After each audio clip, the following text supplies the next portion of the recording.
The president had a helpless look on his face because he was about to do something unspeakable with a pig on live global TV. All this madness started with a video that went viral online early that morning. The girl in the video had been kidnapped, and she wasn't just anyone. She was the nation's most precious princess, Susanna. With tears streaming down her face, she relayed the kidnappers' one and only demand. They wanted President Mike to, by 4 p.m., have sex with a pig on a live broadcast to the entire world. Mike couldn't believe what he was hearing. What kind of twisted demand is that? It was so absurd that he first thought it was a joke. But then, his team confirmed the kidnapping was real. The kidnappers used a virtual address, so there was no way to track them or negotiate. Mike immediately said they'd do whatever it took to solve this, and before the princess could be rescued, they'd keep everything classified under top military secrecy. The press secretary explained. The video was found on social media, even though they had it taken down just 9 minutes later. Over 50,000 people had already downloaded and shared it. The president asked what the emergency procedure was, but they said there was none for a situation like this. By late morning, pretty much everyone online had seen the video. The chief of staff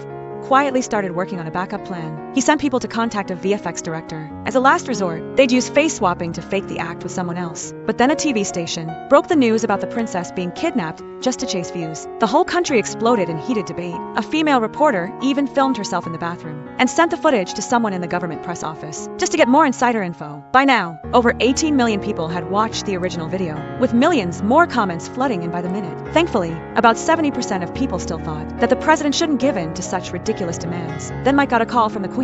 She told him in no uncertain terms to rescue the princess at all costs. Meanwhile, the cyber team analyzed the video's compression data and traced it back to online activity from early morning. They eventually pinpointed an abandoned school campus. Satellite images confirmed there were flashing lights there at 3 a.m. Mike ordered the police to head over right away. Special forces arrived and found signs the school gate had been pried open. At the same time, the chief of staff sent an actor, someone who used to shoot adult films, to the location for the fake video. But a construction worker spotted him and snapped a photo, which quickly went viral online. Soon after, a mysterious package arrived at the TV station.